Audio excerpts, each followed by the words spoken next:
Liar. Everywhere. On netrootsradio.com.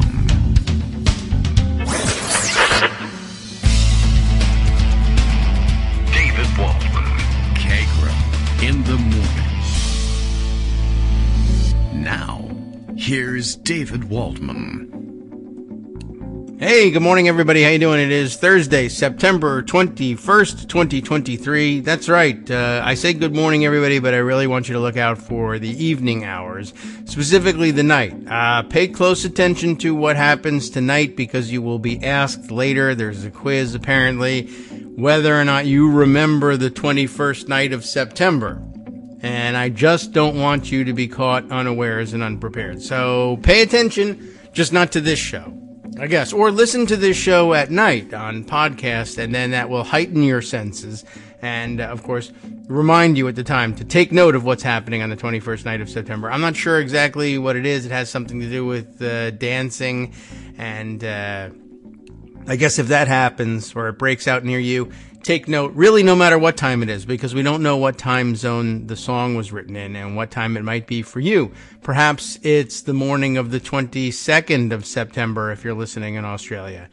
And we just don't know. But I want you to be aware that in one of the four major time zones encompassing the continental United States, let's say, the 21st night of September, apparently an important milestone.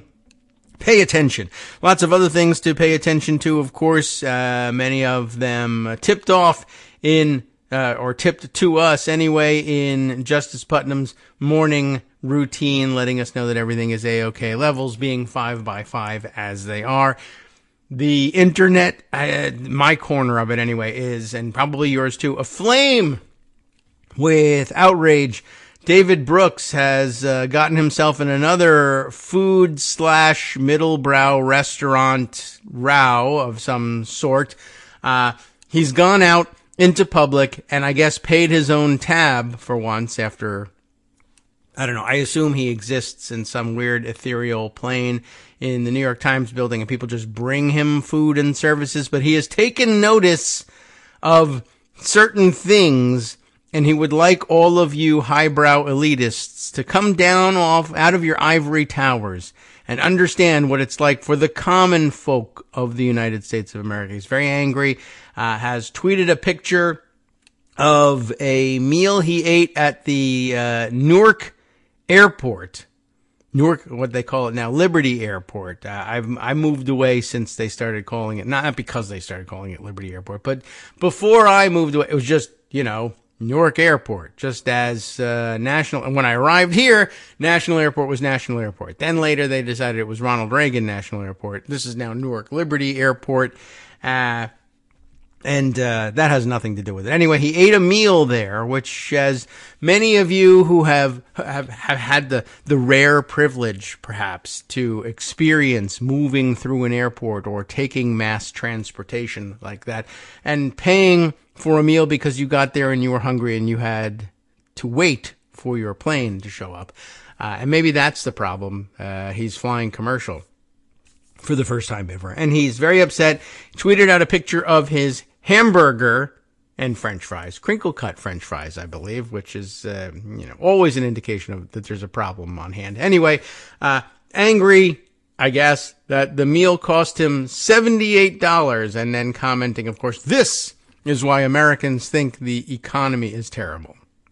So, obviously he was taken to task pretty quickly because, the picture might make you wonder, well, why would a hamburger be $78? And there are several possible explanations. One, you're at one of these fancy restaurants where you're having a Wagyu beef burger or something like that. That happens from time to time. But no, the answer apparently, according to most critics that I have seen, is in the beverage. Interesting, just beverage choice. So apparently he decided that he'd have this hamburger, but sort of leave out the fact that he was having a double scotch or something. Some clearly whiskey drink, a double at that, on the rocks. Not that the rocks add anything to it, but airport booze, notoriously expensive. Airport food, just generally expensive all around, and everybody knows that. And I mean, this is one commenter on probably Blue Sky, I think it was, where I first saw it, commenting. This is basically rises to the level of asking, what is the deal with airline food? Am I right? So we've all seen this at this point. And I'm pointing out that, yeah, if you have a $30 or $50 drink along with your $20 burger, and that was it. Everybody also recognized, I know what restaurant that is. I've been to that restaurant it's not like an exclusive place or anything. That burger is $18.99, which, while expensive, is not wildly out of line with A, airport prices, or B, prices anywhere. Now, that may be that you think that's terrible. This burger cost me $20, and that's why people think the economy is terrible, even though that's not why people think that. But the $50 drink, plus, of course, the fact that you're paying apparently like a 12% excise tax on prepared foods at the airport, but that's neither here nor there. The fact that, really the fact that he had whiskey with a burger, like, it's not outrageous and unheard of, but I don't know. I mean, like, as far as regular folk goes, I kind of consider myself to be sort of regular kind of person, and I don't know what time it was. I don't know what the propriety of the whole thing was, but, if you catch me sitting down for an airport burger, almost certainly you're looking at a fountain soda being next to me. And if I am adventurous and think I'll have an alcoholic beverage because I'm trying to relax because I'm wasting my day in an airport, I suppose it would be a beer of some kind, which by itself would probably cost me $9 to $13 in an airport anyway. But I mean, I don't know. I find that really interesting too. He does this all the time, of course, the infamous Applebee's salad bar, and there's no salad bar there. He made the whole story up. I brought my friend out for lunch at an Italian deli, and she cried because she didn't understand the names of the different hams and salamis, and aren't we elitist? There's been others, I'm sure. I don't know. But at any rate, everyone now has to weep and moan about David Brooks being an idiot again today. And while there's sport in it, it does feel like a little bit tiresome, and maybe this can be the time we finally are rid of him. Anyway, I'm certain there's other news. Greg Dworkin called because there's like other things to talk about, and he's probably like, this is going off the rails. I got to call in and talk about the real news. So, or maybe David Brooks pissed him off too. Good morning, Greg. How are you? I'm fine. How much was your breakfast? Pretty funny. Anthony Michael Kreis. I forget how his name is pronounced. I'm not sure. The Georgia State legal scholar who's been following the RICO trial. That's important. Posted a picture of caviar over Nova Scotia salmon. Okay. Under that, a layer of cream cheese on toasted pumpernickel with deviled eggs. Well, and that's said, this meal just cost me $78 at Hartsfield Jackson.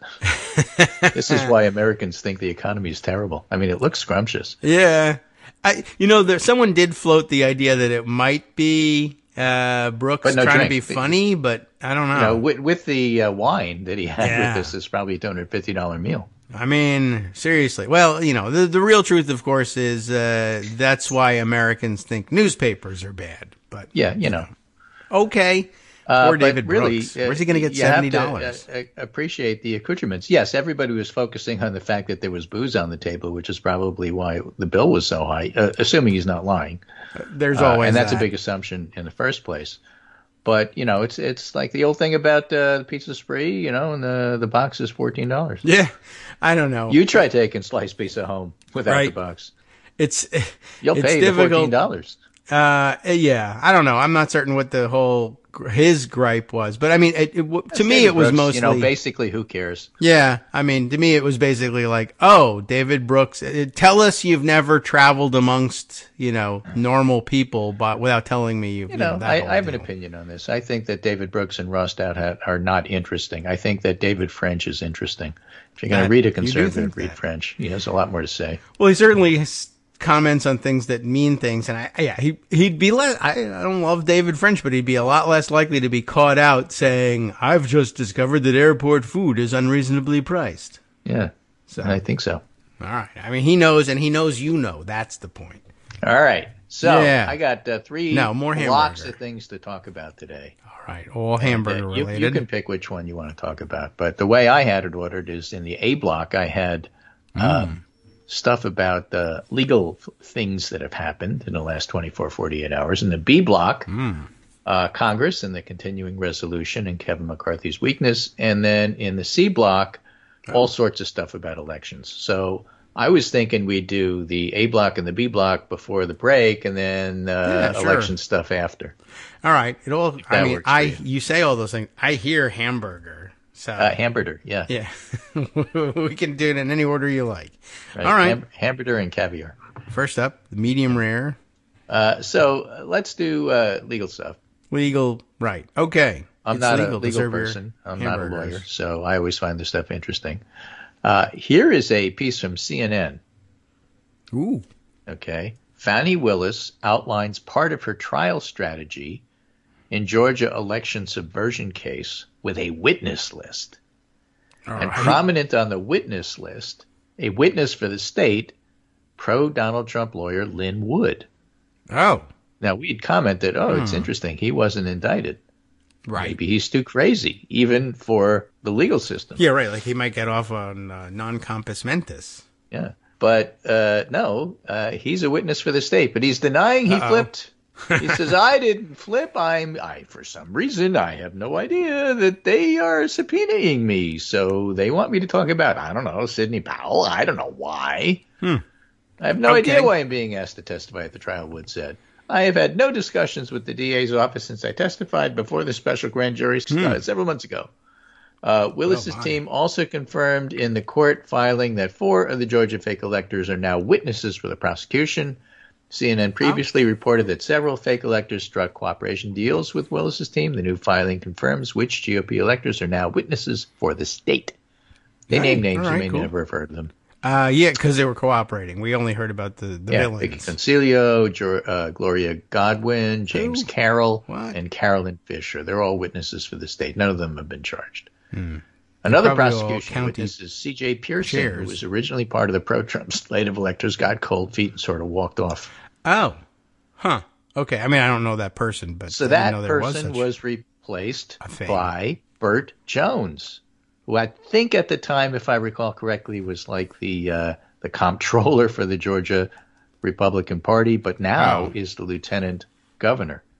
And because Fani Willis was involved with something about the person he ran against, there's a special prosecutor looking to see whether Burt Jones should be indicted, which is completely separate from Fani Willis and Rico. Okay, not the quarterback. Basically recused herself from dealing with him. Somebody else is dealing with him. So all of those Georgia electors are really sort of interesting. And then it got more interesting because Fani Willis said at least 6 defense attorneys in the case may have conflicts of interest because they previously represented witnesses or other defendants in related proceedings. So let's say, I don't know the exact situation here, but apparently some of the defense attorneys could have a conflict because they previously represented Brad Raffensperger. Okay. Brad Raffensperger is going to be a state witness. Yes. Those same attorneys are also representing Kenneth Chesbrough.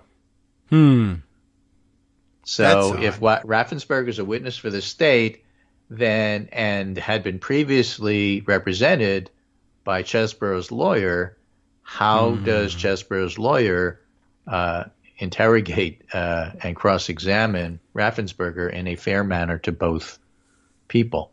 The DA is asking the judge to review the potential conflicts identified in the court filing and take any steps deemed appropriate to preserve the rights of both defendants and witnesses in the case. This looks like boilerplate stuff, although MAGA World reacted with, oh my gosh, she has such a weak case, she's trying to get the good attorneys fired. Well, yeah, it is. I mean, this does seem kind of routine. It's just what's making it, taking it outside of course, the subject matter, the people involved, the fact that the former president is involved. But with 19, is that right? 19 co-defendants, and all taking place in, I mean, it's not like Fulton County is a backwater or anything, but I mean, the cream of the legal crop anywhere is going to be taxed by any case with 19 co-defendants. Yeah, in this particular case, though, it'll really be 17-2, so it's Chesborough and Sidney Powell alone. So they don't have to worry about the other 17. Well, not at the same time, as they like anyway. to say in the legal profession, severed. Yeah, but I mean, if you're representing them, so it's Brad Raffensperger could versus be anything Kenneth happening. Chesborough, so it's really only 2. I guess, but yeah, my only point is that the top legal talent in the area will all likely have been tapped or consulted at some point by some of these defendants. Right. There's going to be conflicts, some of which are consequential and some are not. Right. You know, and basically maybe that's the strategy. We contacted every lawyer in Georgia who is now compromised, and therefore you can't try it. That's a real strategy. That's actually a very famous divorce law strategy. People will do that where wealthy litigants in a divorce proceeding will consult with every top divorce attorney in the area, then select one, and then claim that all of them are conflicted out of dealing with their wives. Exactly right. Or the other way around. It can happen. So here's a follow-up story. Or no way around. In the Atlanta Journal-Constitution, the place to follow what's going on in Georgia with this RICO stuff. Trump electors, fake or contingent? A judge hears arguments from Trump electors seeking a move to federal court. Yesterday was the hearing with Steve Jones. Yes. Where the famous trio show. Of former, or as we like to say in the business, ex-Georgia GOP Chairman David Schaefer, ex-Coffee County GOP Chairwoman Kathy Latham, and State Senator Sean Still, current, are charged in Fulton County with conspiring to overturn the 2020 presidential election. They're the fake electors, but they say, no, it's contingent. And first of all, they didn't show up. Only their lawyers did.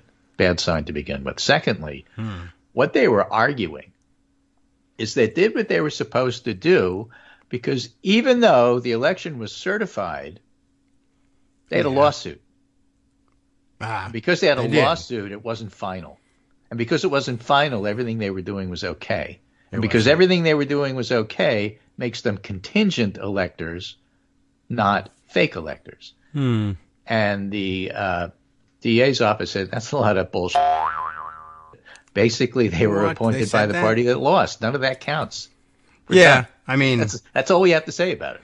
That's really the bottom line of it. They aren't contingent. No one thought that the other guy won. They had a lawsuit, but it was stupid, and that doesn't mean anything. And no officials signed any of their paperwork, but they mocked it up to look like they had anyway. That's a problem. Right. So, there's a lot of pictures accompanying this, not with this article, which is formal, but rather on the internet by people on Twitter, with the story being accompanied by a picture of Herschel Walker with his badge.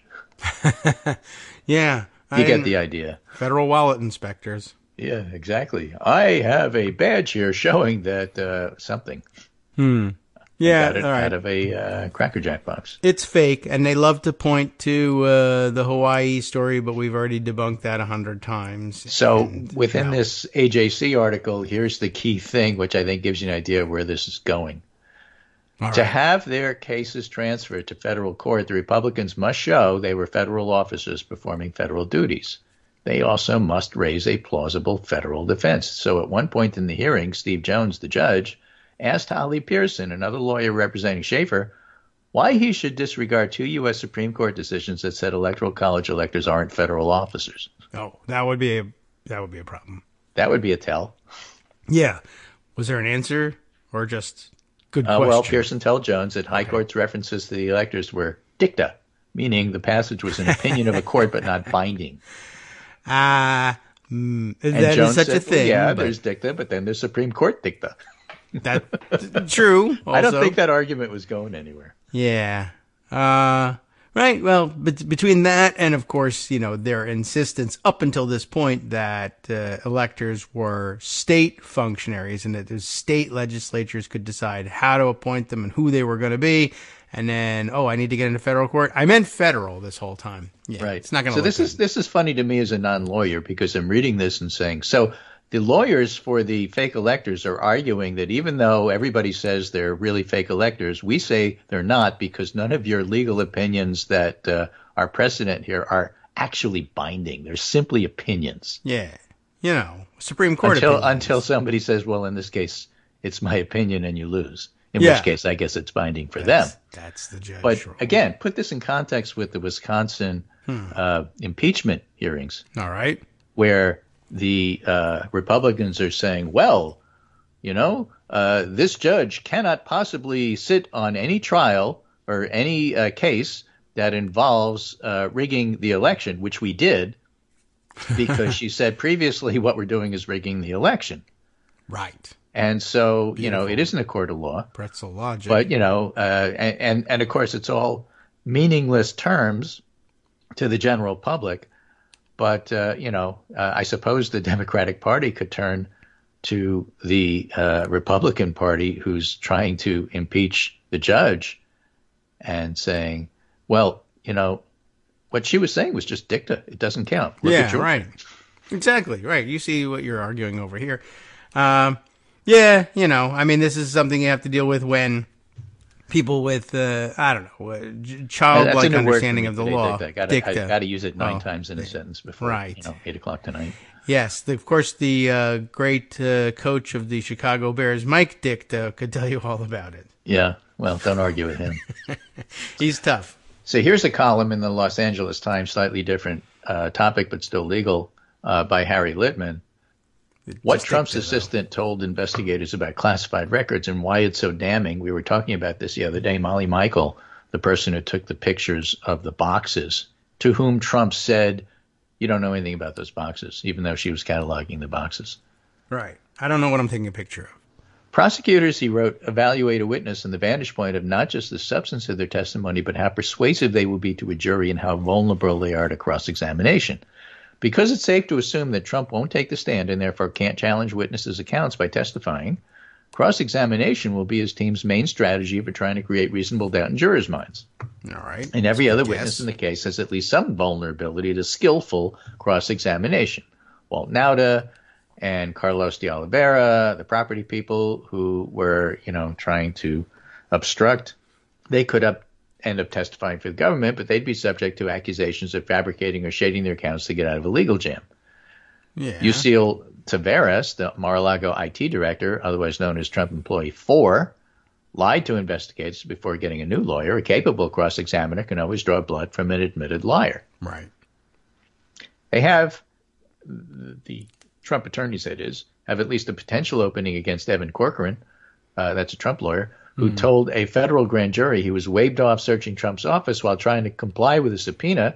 They can suggest Corcoran is trying to obscure his own culpability for the advice he gave Trump at the time. But Molly Michael has none of those potential blemishes. She's a Cassidy Hutchinson solid, witness. Oh, by the way, Cassidy Hutchinson has a new book out. She's probably one of the very few people that you can't yell at. Well, why didn't you tell us this at the time? She did. Oh, yeah. Well, then why do I need the book? But she said 2 things. Rudy Giuliani groped her, and Trump refused to wear a mask because it spoiled his makeup. Okay. Well, that wasn't what she was asked at the time. So those are good, valid news stories, even though, I guess if you had asked me, if you had said Cassidy Hutchinson has a story of a personal nature about Rudy Giuliani, I'd say, oh, did he grope her? Yeah. Yep. On January 6th. Really? Yeah. Wow. Well, he was, everyone was reaching out at that point. Speech. I think that's when it was. Huh. But, the point is it took until now for her to tell us, but she gets past because she told us everything else. That's okay. That's, I don't think super relevant. I don't think she was hiding the ball in any way there. But no, I don't know. Never mind. These gropers. It's amazing what gets them charged up too. January 6th speeches. Not to be confused with groypers, Beetlejuice. Who they also are very, very well associated with. When you say not to be confused with, do you mean it would be very easy to confuse them and you might even be justified in doing so? Or just that the names are similar? One's a group of neo-Nazis and the other is, I see your point.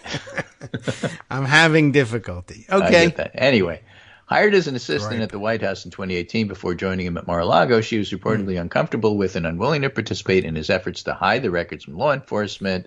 She didn't rush to tell authorities everything she knew, but did draw a clear line at trying to deceive them. She found and turned over the classified documents as the person who had notes written to her on the back of classified documents Right. as scrap paper, just to remind everybody.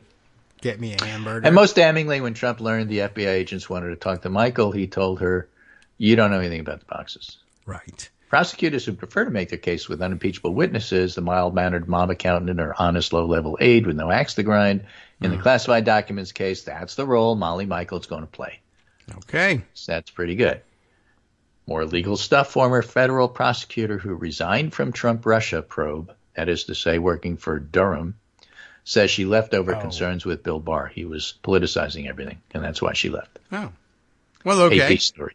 She declined to detail the what book? happened. She just said that's what happened. Okay. Book forthcoming? Yeah, I imagine. suppose. Next, Okay. Alabama. Alabama went back to the Supreme Court, finished up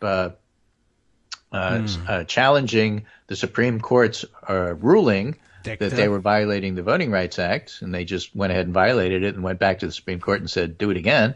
Yeah. And this is from alabamaal.com, a columnist writing, "First, let's get through what's really going on here. The Alabama Attorney General and the Solicitor General are supposed to represent Alabama, but in reality, they're representing their political party. They're trying to ensure Alabama has as many Republican seats in Congress as possible. I don't care whose interests they have to trample to get what they want.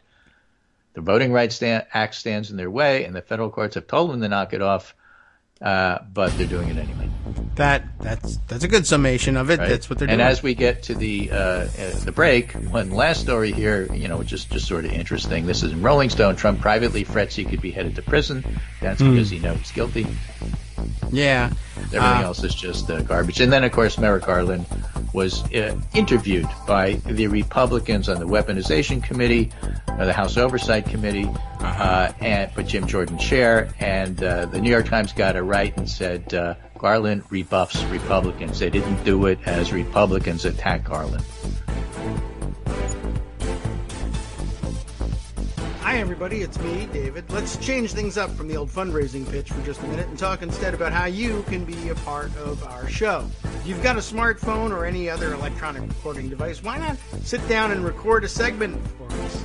Read us an important article and give us your take. Or read one of your own original essays, or even just give us your commentary on something you'd like to share that's important to you. Then send the file to me at kagrox@gmail.com, and I'll try and work it into the show. Short segments, a few minutes in length, are easiest to fit in. And of course, I can't always guarantee that I'll be able to play everything, but if you've ever shouted at your radio or TV about something you wish was being covered, here's your chance to change that. Make the show your own. Send your submissions to me at kagrox@gmail.com.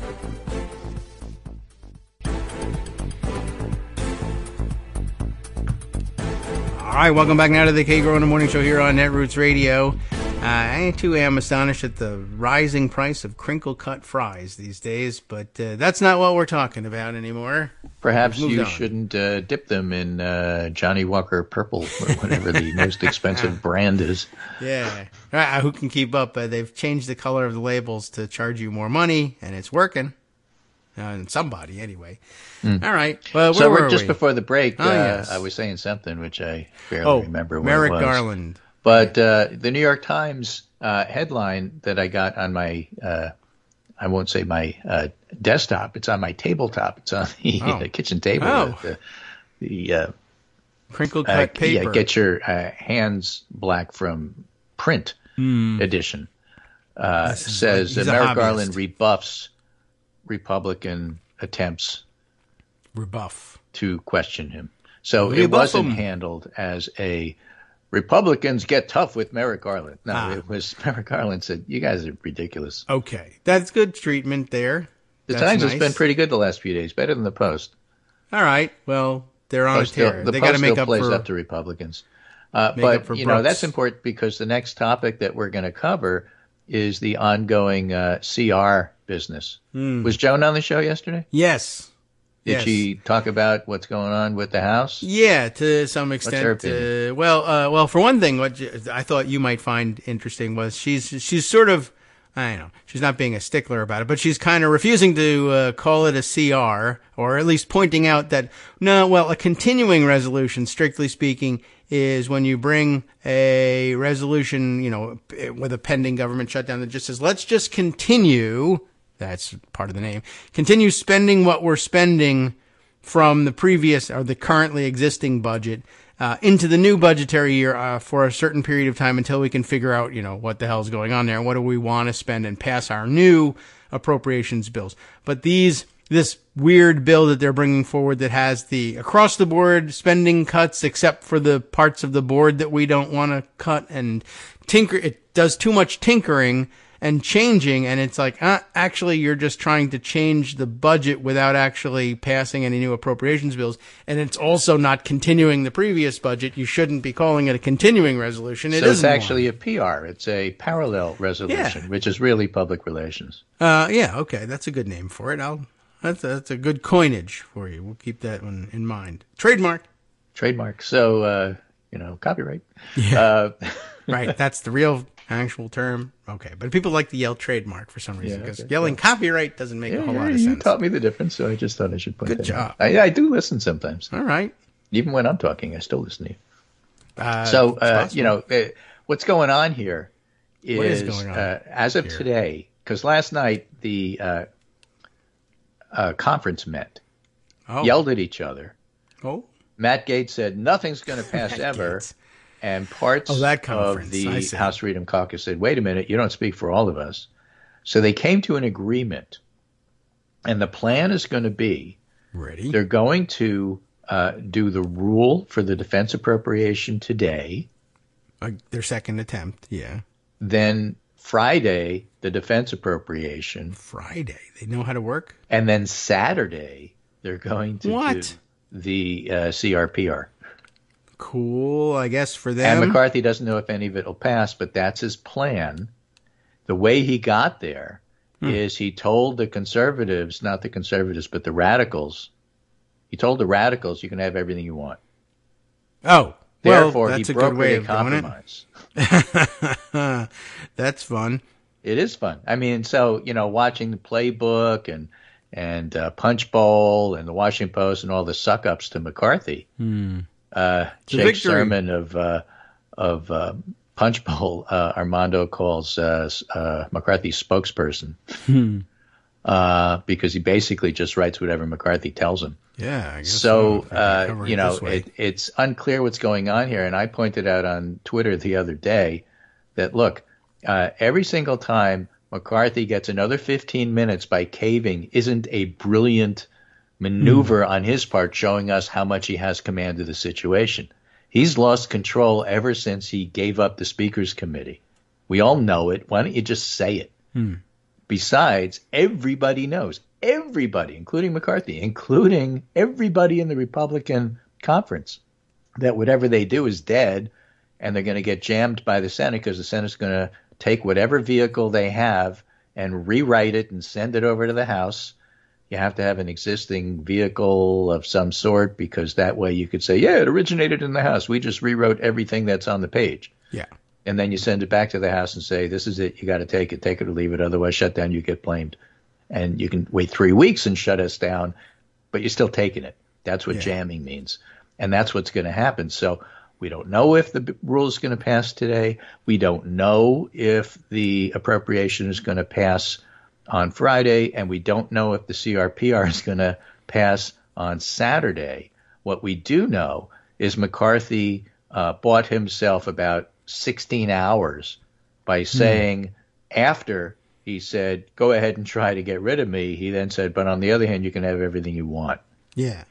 And then he'll say, oh, see, they didn't try to get rid of me. Yeah, exactly. See, I won. Yeah. And the Washington Press will write it up as McCarthy wins again.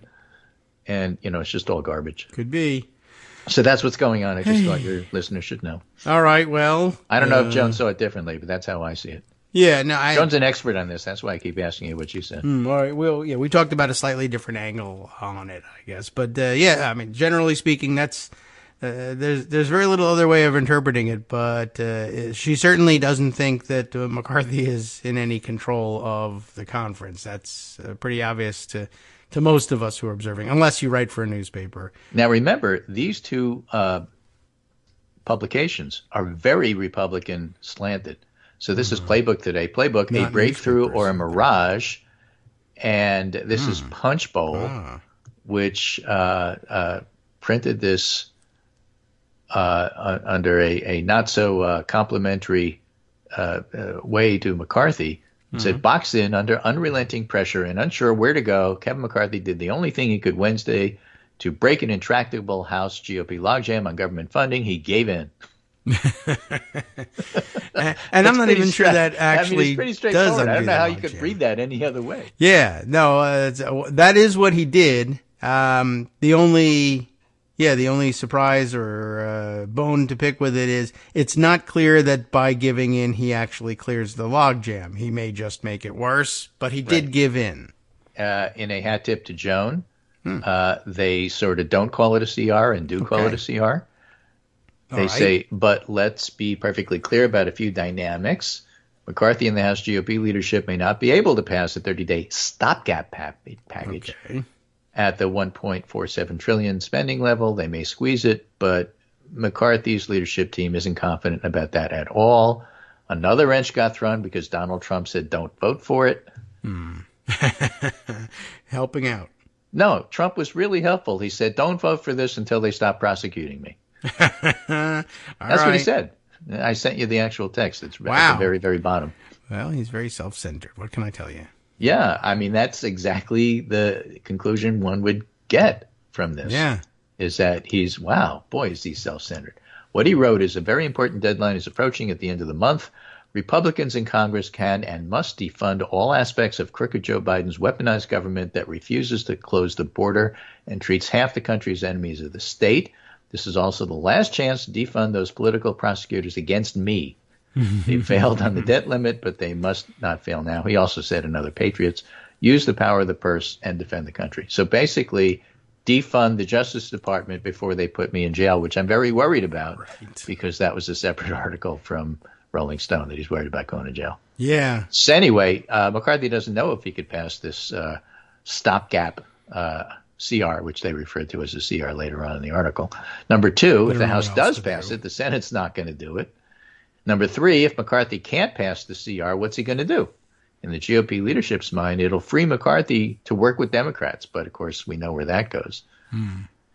It's way too early. And that's basically how it gets resolved. McCarthy eventually is going to have to work with Democrats. Everybody in Washington knows it. It's just a question of holding out till October 31st before he does. And number four, it's way too early to begin thinking about this, but reconciling the House's fiscal year 24 spending bills with the Senate's is going to be grueling. McCarthy will have a very weak hand and will be facing off against the rest of official Washington. So what they're setting up is that McCarthy's going to lose. Even if he gets the rule passed today, he's going to lose. Even if he passes the defense appropriation tomorrow, he's going to lose. Even if he passes the stopgap spending bill on Saturday, he's going to lose. So he's set up to lose, and it's just going to be interesting to see how they paint this as a win. Yeah, if that's the challenge, sure. I got watch. But wait. It gets see. even more interesting. All right. You remember the problem solvers caucus that don't do anything? Yes. They did something. What? Centrist Democrats and McCarthy's allies are in secret talks to strike a deal. Any Democratic participation in a plan to stop a shutdown would have huge conditions attached. And John Bresnahan, who I think is also from Punch Bowl, he and Jake Sherman co-founded it. Bipartisan Problem Solver Caucus has approved an alternative CR plan to keep the government funded through January 11th, help Ukraine pay for disasters and beef up border security. Will this become the backup plan if House Republican leaders can't pass their own? They have to pass something. So if they don't have the votes on Saturday, do they turn to this? Yes, but not right away. Yeah, exactly. So, I'm just, setting up what's happening here and what's going to happen eventually. Yeah. I guess it'll take a day or two for Republicans to copy all the text into a different document and say that one of them wrote it so that it's acceptable. Yeah. And then distribute, Xerox it and distribute Put it in the bathroom, like like Matt Gaetz does. Yeah. You know what? That was innovative and clever. That's an interesting distribution channel. When you don't have control of the distribution network, you make your own, thinking Right. out of the box and into the bathroom. There's traffic there. Yeah, you could say that. Everybody goes. So everybody's going to see it. Yeah. Okay. Anyway, there's been complaints about John Fetterman and the way he dresses, and the Senate has changed the dress code to accommodate him. Yes. Interesting. Fun. So Fetterman said, look, and this is a quote, if these jagoffs in the House stop trying to shut our government down and fully support Ukraine, I'll save democracy by wearing a suit on the Senate floor next week. Oh, okay. Well, good. I'm glad he's That is a willing to good say trade, that. and I love his social media skills. Of course, if Fetterman does put on a suit, I would like him, as many others on Twitter, to put on top hat and tails. Yeah, he should. Go all and the way. dance like in Young Frankenstein. He could do that role.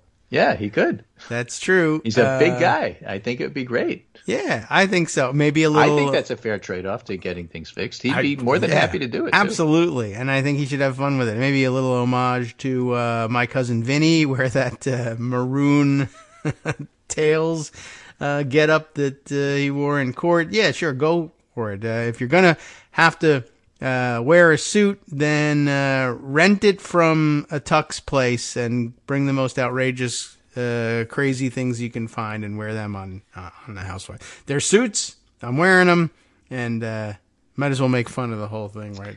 So that's all I have to say about the House. And again, as always, between you and Joan, if you think I got anything wrong in terms of the dynamics there, let me know. But McCarthy looks awful, is awful, and is going to have an awful time. Yeah, I don't think there's any daylight there. So let's move on to politics. That's our C block. Oh, we have a lot electoral there, politics, so I didn't right. send it all to you because it would be overwhelming, and you'd never get to the bottom of this because it's on Skype. It would go on forever. You keep scrolling, and it would go on forever. So I'm going to put this right under the picture of the caviar. There are 3 polls of state GOP primary election stuff that came out yesterday, and none of it is surprising, but all of it is fun, particularly if you don't like Ron DeSantis. So I'm going to give you those 3. I'm just sending them to you first. All right. Let's start with Semaphore exclusive Trump team's polling. This is their own internal polling, finds Iowa race unchanged amid abortion spat. Remember, Iowa is a state where the Republicans are all white evangelicals, many of them white evangelical Christian nationalists. Oh, yeah, okay, so that's who they are, okay? So above. then Trump says, I don't know about this ban abortion stuff. I think it's probably a bad idea. We shouldn't be doing this. Oh, now? And you might think in a normal world that may have an effect on white evangelicals in Iowa, who are the people who caucus on caucus night and decide who wins Iowa for the primary.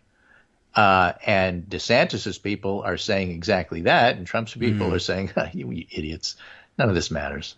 Yeah. And this poll supports that.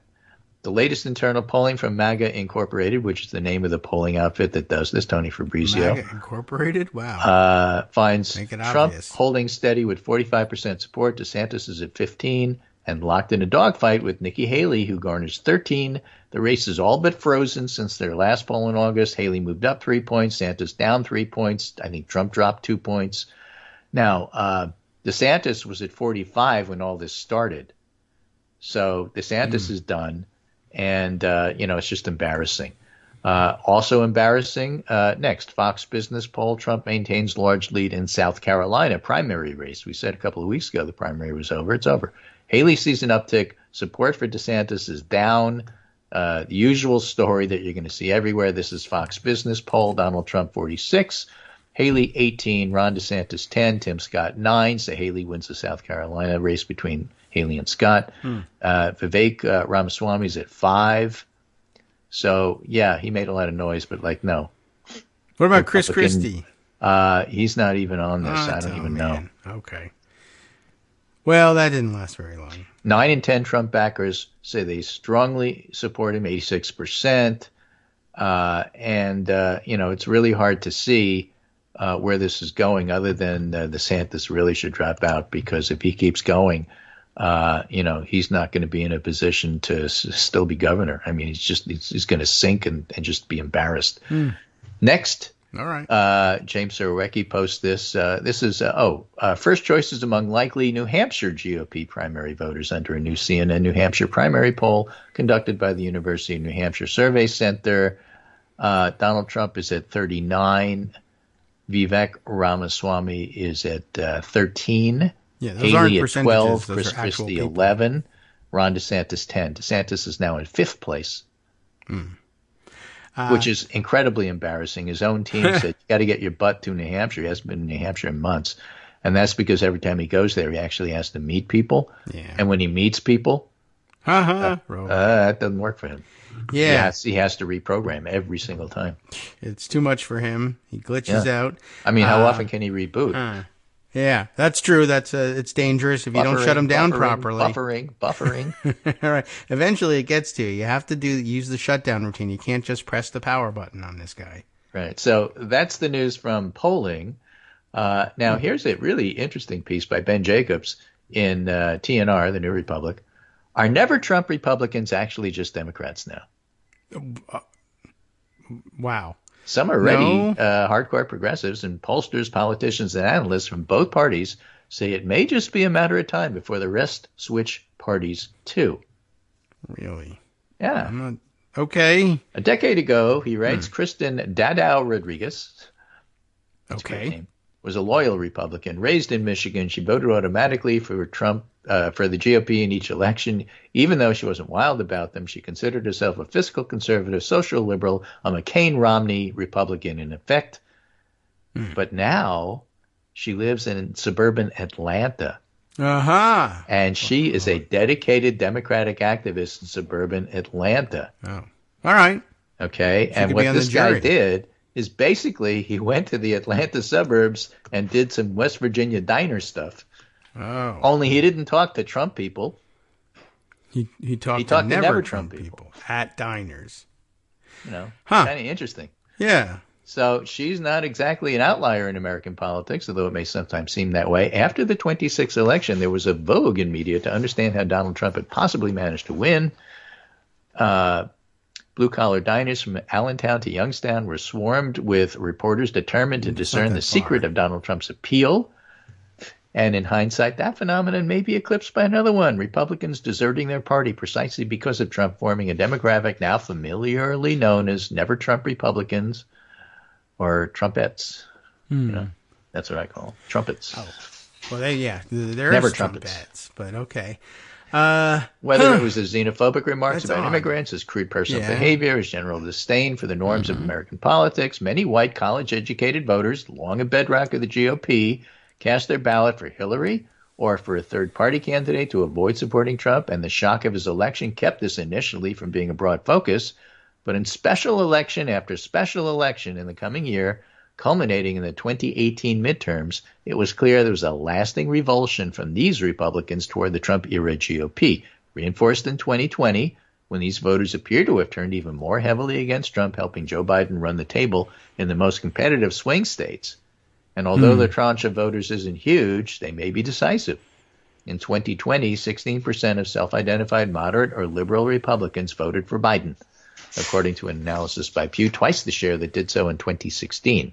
This even as Biden won a narrow electoral college victory by a combined margin of just under 43,000 votes in Arizona, Georgia, and Wisconsin. Bryon, B-R-Y-O-N. Not Byron Allen? Bryon Allen. Okay. B-R-Y-O-N, unless that's misspelled. A longtime Republican pollster and partner at WPA Intelligence noted that before Trump, Republicans in many suburban counties would get narrow majorities. Now, without a GOP governor like Kemp or a GOP Virginia governor like Youngkin or somebody who has particular appeal and the right issue at the right time, we might get 47, 48% in the same area. In 2022, some of these voters swung back toward the GOP, but not all, as Republican hopes of a red wave fizzled out in most of the country. And again, although it's true that Republicans won the popular vote in 2022, that's because a lot of Democrats stayed home in California and New York, figuring Democrats had already won, which was mostly true in California, not so true in New York. But that certainly skewed the numbers. If you look at competitive areas in blue states and purple states, red states, but especially purple states, Democrats actually did fairly well and were very competitive.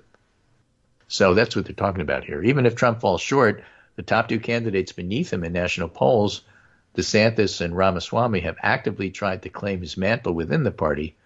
I think Donald Trump was the gateway drug.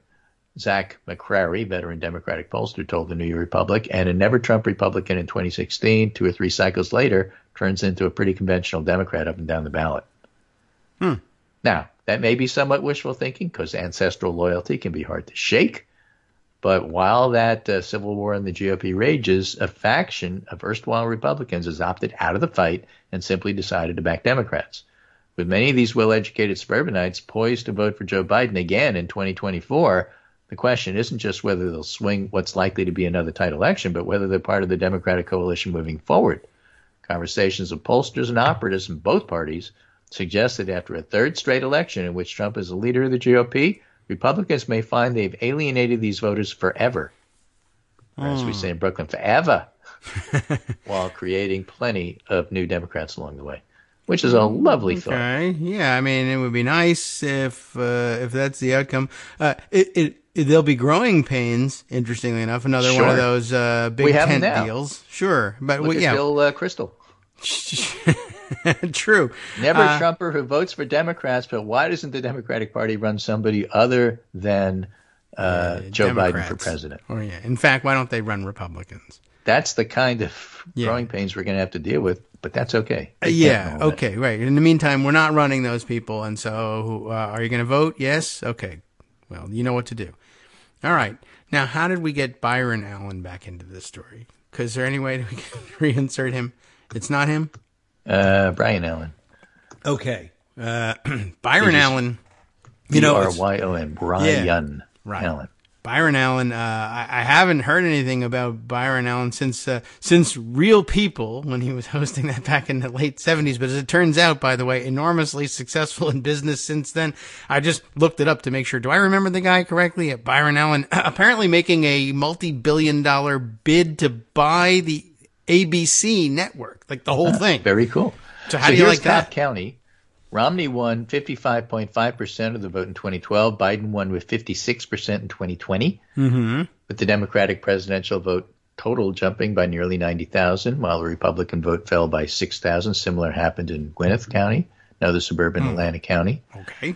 The shift away from the GOP in this area, quote, happened probably more quickly than I anticipated, end quote, said a former office holder who was granted anonymity to speak frankly about the region's politics. That is to say, he's probably a Republican. Yeah. But for the first time being, I think the sentiment remains very strong. Not that people are strongly supporting Biden. They certainly are strongly unsupporting the former president. Okay. If the picture's a nuanced one, it's clear some former Republicans have quickly become ardent Democrats, and then they give examples. Was this person who was anonymous? Did you say he was a former elected official or a current elected official? Former elected official. All right. So somebody who got who felt that pressure and knows and about got it. out and doesn't want to be indicted. Okay, got it. That makes a difference. Right. Okay. So they interviewed a whole bunch of different people who got there in different ways. Each one has their own story. The challenge for both parties is to determine what percentage of all the Republicans who voted for Biden resemble the people we're describing here. Right. These are just anecdotes. Or, who might be ardent or who might be a traditional swing voter. Right. We need to measure their enthusiasms. Exactly right. Okay. But given the fact that the Republicans are not likely to moderate their views anytime soon, Now, the endurance of never-Trump Republicans means a lot of not insignificant number of Bush and Romney voters. Okay. One can even read never-Trump websites like The Bulwark and see articles urging the Democrats to restrain the most left-wing segment. When asked where he was politically, Bill Kristol told the New Republic, I'm pretty comfortable with the current Democratic Party. Fellow never-Trumpers are not comfortable with the current Republican Party. We don't think the hopes for its immediate reformation are realistic. We're okay with Biden. We think, in fact, one thing we could do is strengthen the moderate Democratic Party. And his way of doing it is we're okay with Biden, so he shouldn't run. I get it. It's just that you have to take it So okay with what it means. Yeah, all right. Well, look, they don't control things currently, but they love to try to control things. So watch out. So show up at your local meetings and make sure that they don't. Right. And vote. So again, one of the big dynamics they point out that's happened with this is that these so-called moderates leave. It just makes the GOP remaining even more conservative. Yeah. So just keep that in mind in terms of when you watch the House. Okay, right. That explains a lot. It does, so who's going to vote for these people now? Because all the other people have left the Republican parties. And so the only thing that matters to them, given the gerrymandering, is who do I have to face in the primary? Right. And that's why when Trump and his ilk threaten the Senate in Georgia, Texas, Texas Senate, that you better vote to not convict, but to exonerate Ken Paxton in his impeachment trial. Because if you don't, we're going to primary you. That has a huge effect. It does, even though they're often very incompetent at primarying them. But also, it's worth keeping in mind that sometimes the incompetence doesn't show up until the general election, but it's too late for the person who was primaried out. They don't get the seat back. They just watch a Democrat occupy it instead. All right, so we don't have a lot of room for all the other stuff I was going to do. I'll just tell you would have liked it, and then I'll talk to you on Monday. All right, well, we'll work all that out, and you save it was all really the good, stories. and the best part of the segment, and so I'm sorry you didn't have a chance to hear it, and we'll talk to you Monday. Right. All of this crap that we spent our time on is totally boring. Wait until next week. We're out of time. All right. Well, we'll have to leave it there because that's true, and we do have to leave it there. But all right, we're not quite at music point yet, but now we are. There we go. And thank you very much, Greg, for bringing us up to speed and for reminding me about Byron Allen. Not that that's important to the story or anything, but okay. So watch out for expensive airline food. Bill Kristol might be a Democrat, but don't let him run your local county party, and something polling, etc. Let him speak, let him vote, but don't let him chair. Okay. All right, I think that's a fair assessment of things, and we will see you next week.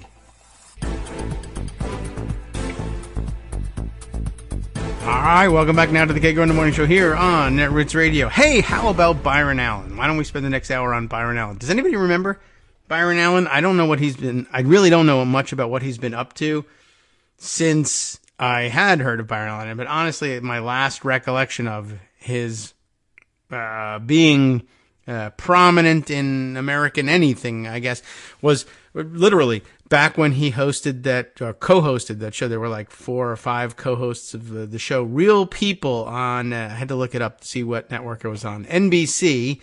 I only looked it up because here he's making a bid to buy ABC, and I thought it would be really cool if he, went on to buy the network that he used to be hosting on. But he's apparently a very successful businessman in a number of fronts, about which I know nothing.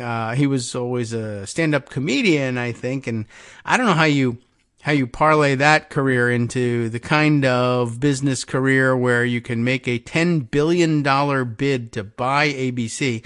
This according to Fortune.com, and a recent article at that, September 15th. And I don't know. I mean, I'm not going to read the whole article to you. I'll share it with you if you want to take a look at it, although it is paywalled in Fortune, but I'm sure we can find more information about him elsewhere. I'm just sort of fascinated by the fact that he's been doing so marvelously, apparently, although I probably shouldn't, put the laurels on his head just yet. Who knows how you come by that money? Maybe he's been privateering this whole time. He's not Canadian, not a pirate, as far as I know. But anyway, absent any further information about him, I guess I can say, wow, you go getting yourself from TV host to TV network ownership in, the span of about 50 years. But still, the point is, apparently, decades well spent, I guess. Pretty amazing. I don't know. Not where I was expecting to go for the day. Now, by the way, so Greg has shared something that I guess he just couldn't wait to bring to us next week, and I asked him, to do that. Well, what do you got that's so exciting and interesting? And here, I have to agree, he's made a great top choice, and it is the Atlantic publication of another Adam Serwer piece. Do I have access to this piece? Can I read it all the way through? I'm not sure. Maybe Pocket would be able to help us out with that one. Let me see how it displays. But I saw him talking about this, and we have to find new terms here. Talking about this on, it's not going to open it up.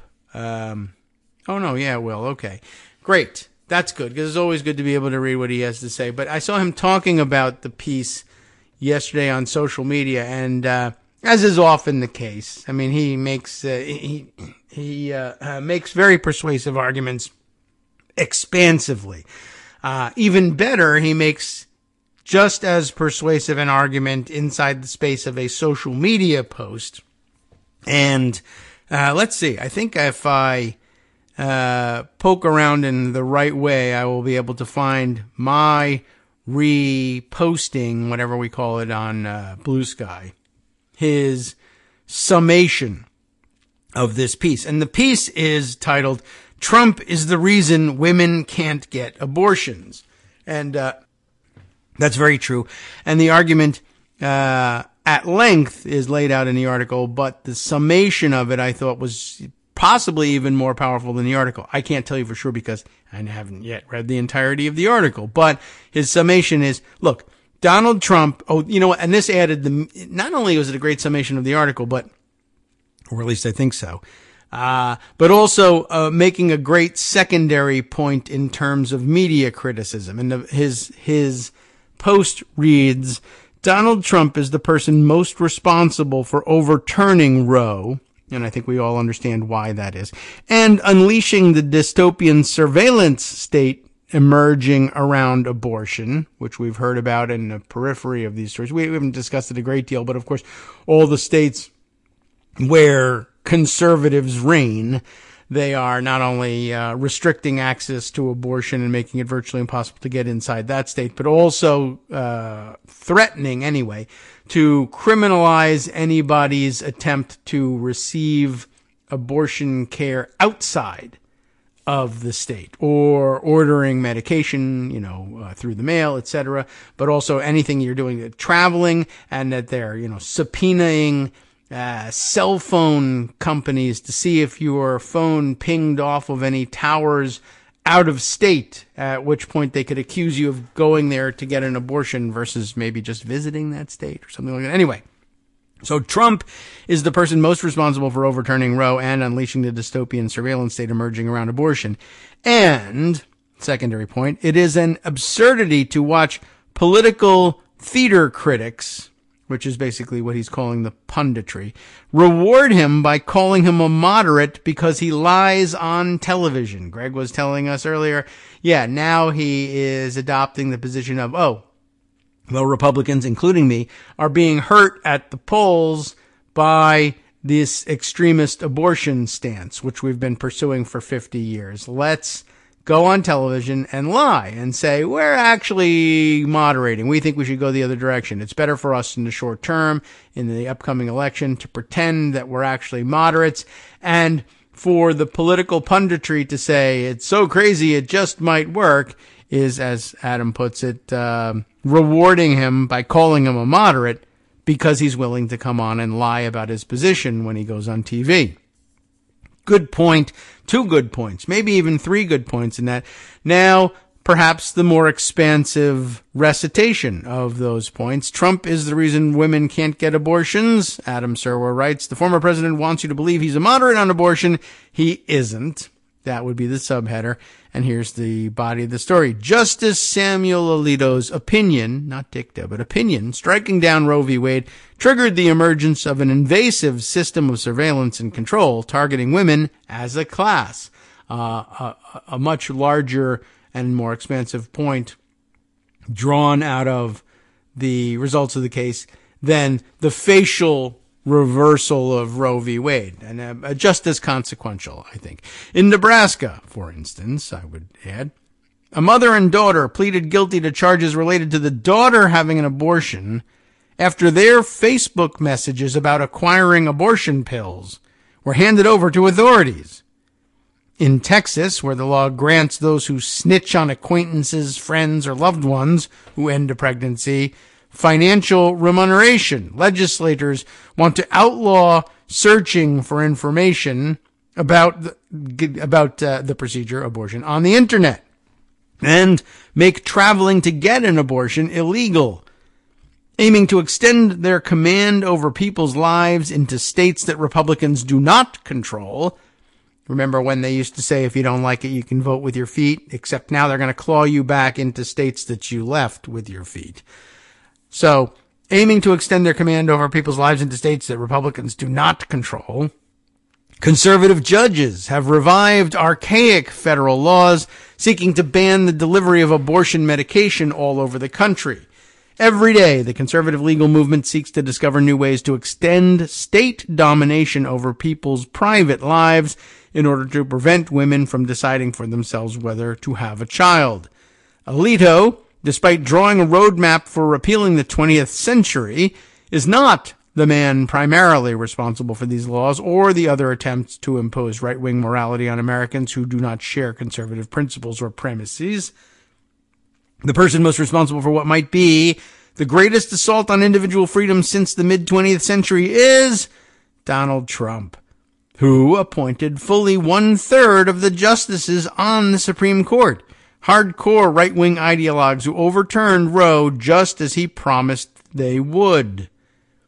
If you cannot get an abortion, if you fear leaving your state to get an abortion, if you are afraid to text your loved ones or type the word abortion into a search bar, if you are scared to ask a friend or loved one to help you get an abortion, if you know someone coerced into remaining in an abusive relationship because they fear prosecution, if you cannot find an obstetrician in your state, if you have a relative who was left at the edge of death by doctors afraid to risk prosecution by violating an abortion ban, you have Donald Trump to thank. And if you think that those are fabrications or fantasies, almost everything he said there is linked to an example of exactly that happening. And yet, if you skim the headlines, you might come away with the impression that Trump is a moderate on abortion. Why would you have that? Well, in an interview on Sunday, Trump said on NBC's Meet the Press that he thought a Republican primary rival, Florida Governor Ron DeSantis,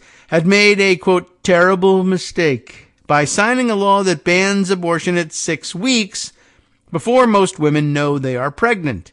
His rambling remarks, they're always rambling, also suggested support for a federal ban on abortion. So, what's going on here? What's going to happen is you're going to come up with a number of weeks or months, 2 weeks very soon, some shorter period of time. You're going to come up with a number that's going to make people happy. I would sit down with both sides and I'd negotiate something because I only makes great deals, remember? And we'll end up with peace on that issue for the first time in 52 years. A federal ban, of course, would make the current encroachments of the abortion surveillance state even worse by committing the resources of the federal government to controlling women's reproductive choices. Federalism currently limits the power of Republican-run states to impose themselves on people's private lives. The federal government has fewer such limitations.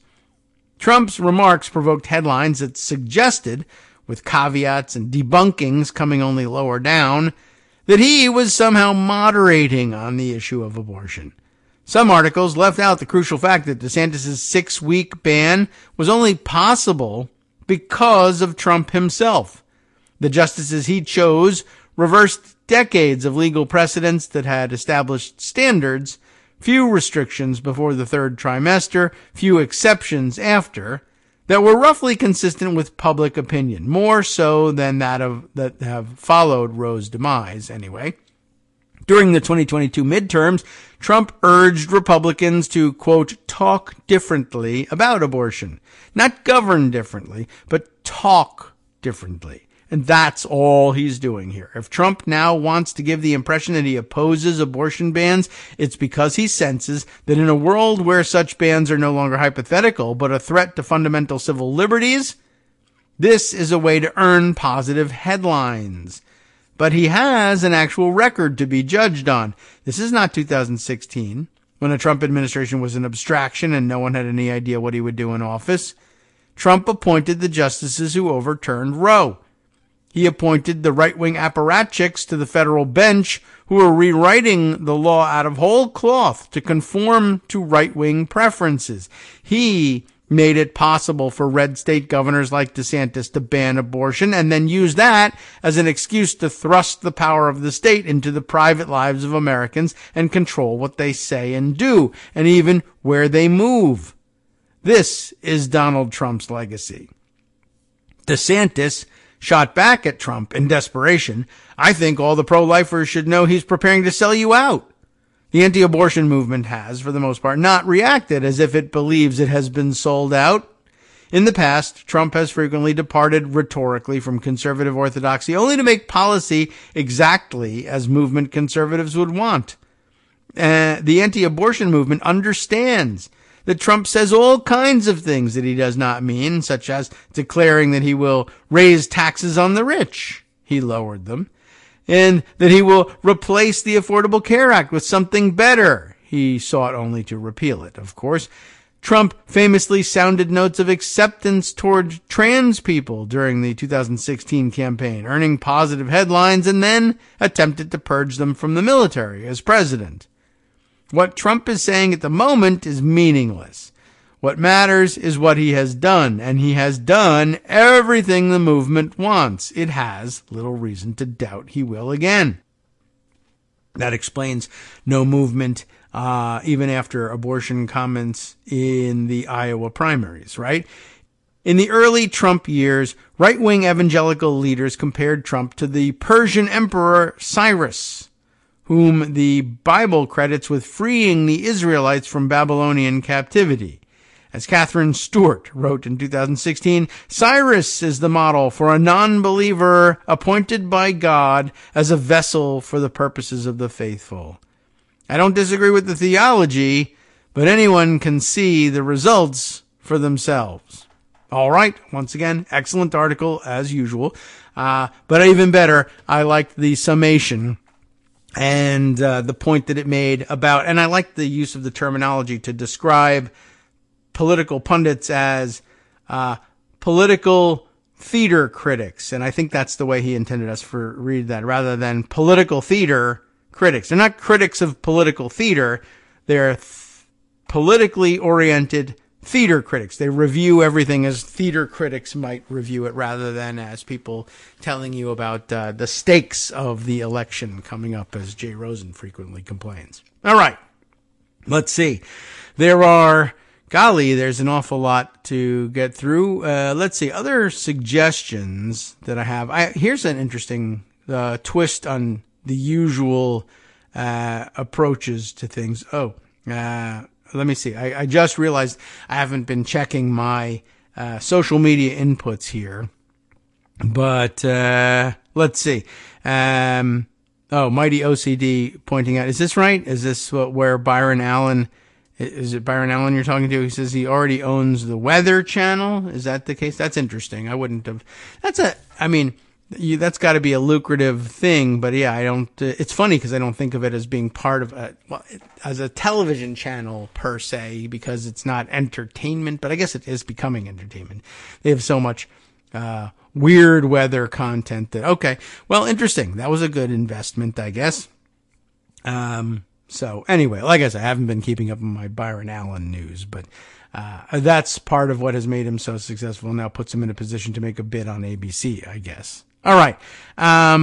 What I was going to add to the mix here, though, was, and I said was an interesting twist on things, is that Rosalind McGregor has sent me a couple of things. One has sent me a new segment here, but I haven't had a chance to download it, listen, and prep it for air, but that's what Fridays are for, if I can remember to do that. That will be happening, by the way, on the 21st night of September, just in case you were still wondering what it was you were supposed to remember. Now I realize I see what's in my future. But she also sent me an article that I guess she just said, well, it's interesting and you should read it. I have no intention to read it to you because not necessarily because it's not about Michigan. You're always welcome to tell us the news about what's happening elsewhere, but Michigan is a personal specialty. But here's something happening in Texas that is nonetheless interesting, despite the fact that it's happening in Texas. And it is reported in Slate magazine by Molly Olmstead under the headline, Having None of It. None, N-U-N, none of it. What's going on here? Two things happening that are equally surprising, I think, having read the summation of the article in the email that I got from Rosalind. One, it involves activist nuns, and two, they are activist nuns because the bishop in their diocese has said something rather outrageous and crazy, and that makes it interesting all by itself. What's going on? Who are the nuns? This is the strange, true saga of a mutiny at a Carmelite order in Texas, Molly tells us in the subheader. And here's the gist of the story. There's a strange saga unfolding in Texas. There always is. It involves allegations and accusations of illicit sexual relationships. But remember, we're talking about nuns here, so, drug use, yikes, theft, abuse, spying, planted evidence, and plots to steal a multi-million-dollar property. The people involved are Catholic priests, bishops, and some pretty fired-up nuns. Well, okay. They get into all sorts of situations over there, don't they? What has become an open, bitter feud between the Bishop of Fort Worth and 10 cloistered nuns in Arlington, Texas, has scandalized and thrilled American Catholics. I did not know. The cops, the courts, and the Vatican are involved. Onlookers are taking sides. It's still unclear who's going to come out on top. And it all started with a startling confession from a devout nun. The series of events began on December 20th, shortly after Mother Teresa Agnes Gerlach, I'm guessing at that pronunciation, the 43-year-old prioress of the, I don't know what, Carmelite nuns, but Discalced? Is that what this is? D-I-S-C-A-L-C-E-D. I am not familiar. Carmelites, I get the general idea. Is this a subsect of the Carmelite movement? I don't know, but that's who we're talking about. Wow. Discalced? I don't know. You'll have to tell me, devout Catholics. The Carmelite nuns of the Monastery of the Most Holy Trinity in Arlington. This all began shortly after the 43-year-old prioress had a seizure. So sounds bad to start with, but at least, if you're looking to figure out, the name of the order, you can start with the monastery. Again, the Monastery of the Most Holy Trinity, not the least Holy Trinity, not the moderately one, the Most Holy Trinity, which I think is the one we're all thinking of, right? There's not several. Okay. It's just an honorific.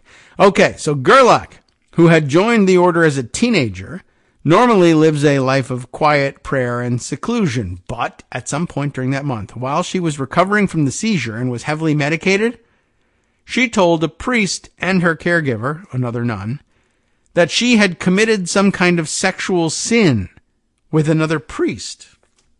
Okay, I mean, shocking, but by now we're sort of used to it. And honestly, people who have lived their entire lives inside the church, beginning as teenagers and nuns,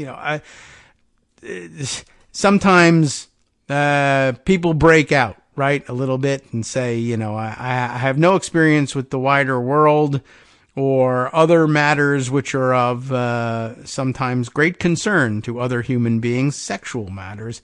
And we understand this.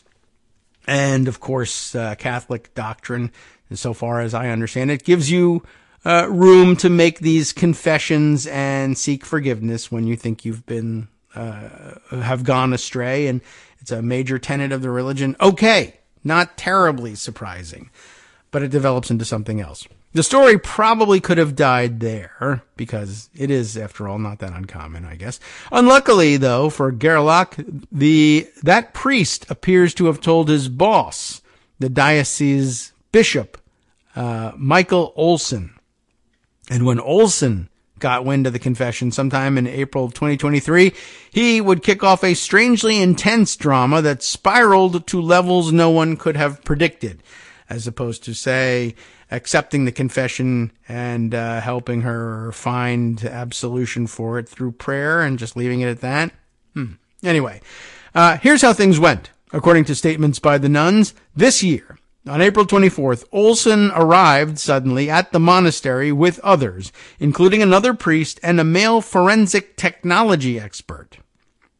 There, Olson demanded that Gerlach let him and his companions into the cloister and that she hand over her laptop, cell phone, and iPad. Then he interrogated her. What the bishop discovered in that questioning is still unclear. One anonymous insider told The Pillar, a Catholic publication, that during the initial admission back in 2020, Gerlach had been in and out of lucidity because of medication she was on, making the key admission at the center of this whole drama entirely unreliable. Perhaps the drugs so confused the nun that she hallucinated a sexual encounter, or exaggerated some lesser guilt, like lustful thoughts, which could still count, of course, or they lowered her defenses so that her secret tumbled out. Regardless, at some point during her April 2023 interview with Olson, Gerlach admitted to a consensual sexual encounter with a priest, clarifying that it had been over text or video, but certainly via phone and not in person. Okay. The priest, who was allegedly at the other end of the phone or video communication, was later identified as working for the Diocese of Raleigh, North Carolina. He hasn't said anything about the allegations, but he has been suspended from public-facing work as a precautionary measure until more clarity regarding his status can be ascertained, according to the statement they made. But this sexting confession itself was questioned too. The nun's version of events places the April 2023 confession on the 25th, as Gerlach was recovering from a recent surgery and was still groggy from anesthesia. The bishop's version of events has her confessing the previous day with a clear head. At some point in this 2-day period, she did admit to something sexual. An audio clip would later prove so, but the timeline is murky. This is mysterious. How did we get into this story anyway? Well, at Rosalind McGregor's suggestion, I'm thinking about this more. As I'm reading it, I'm like, this really is a Friday kind of a thing. But on a Thursday, what a treat. Why not? We can spend Friday on other things this way. So, crucially, for our narrative and for the drama that would come, Olson didn't limit his investigation to just his conversation with Gerlach. He started pulling the rest of the nuns in for separate interviews. Now, it's important to know some things about Carmelite nuns. Good, because I don't know any. These women are the kinds of nuns you might picture when you think nun. They wear the full traditional habits. They live entirely at the monastery. They gather 7 times a day to chant prayers and spend the rest of their day either in silent prayer or doing manual labor. No one from outside is allowed inside the monastery except in very special circumstances, and the nuns don't leave except to get medical care. As Gerlach's lawyers would note, lawyers got involved pretty quickly here, Gerlach had likely been around only 5 or so men in the past quarter century. So, with all this new activity and hostility, the nuns got fed up. On the 3rd day of their investigation, furious that these men had stormed into their peaceful little oasis, the nuns refused to be interviewed until Olson followed proper protocol, with lawyers on hand. Olson, the bishop, didn't like that. The bishop threw a temper tantrum and, in an agitated and raised voice, yelled that the monastery was shut down. No mass would be celebrated, and then he slammed the door and left the monastery, traumatizing the sisters. Gerlach would later attest, according to a legal affidavit. Olson, for his part, declared that by the end of his 3-day investigation into the Carmelites that Gerlach could no longer lead the order. A quick pause to note some facts about Olson, and I think this is part of what made the story so interesting and headline-grabbing for Rosalind. In 2018, an old friend who said she'd once felt that Olson was a son to her, testified in an unrelated defamation suit covered by the Fort Worth Star-Telegram that Olson was, quote, obsessed with his power and became so jealous of well-liked priests that he would kick them out of the diocese. The friend also said Olson admitted he'd shut down a Catholic center because there were, quote, just a bunch of women in there, nuns, whom he called, quote, aging lesbians. Ay, ay, ay. Additionally, some 1,600 people once signed a November 2019 petition to have the Vatican investigate Olson, claiming he was vindictive. Sounds like they might be right. Hi, everybody. It's me, David Waldman. Yes, the same guy who interrupts you all the time. Interrupting you one more time just to tell you again, another reminder that your contributions are what keep this show on the air, and Patreon.com, Patreon.com, is still among the easiest ways to make the sustaining subscription donations that keep us afloat. Are you ready for the pep talk about how our Patreon campaign is still going strong and growing? Well, too bad. Yeah, the plain fact is we actually are headed in the wrong direction, and whereas we once had about 175 monthly patrons, we're now actually down below 150. Time to recruit some more. Not exactly the kind of news I wanted to share, but there it is. For those of you in a position to support the show, Patreon.com does make it easy to make those secure, recurring monthly contributions to do so. Patreon.com/KagroX gets you straight to our donation page. We've been through a lot together. The worst of the pandemic, we hope. The worst of the insurrection, we hope. So go ahead and treat yourself. You don't need an excuse. Give yourself the gift of a little something you enjoy in life. Support the show. And of course, if you happen to prefer using PayPal or even the Square Cash app, we're up and running on those options too. So thanks again, everyone, for all your support. We couldn't, or at least shouldn't, do it without you. Hope you'll be on board soon too. Thanks for all your support.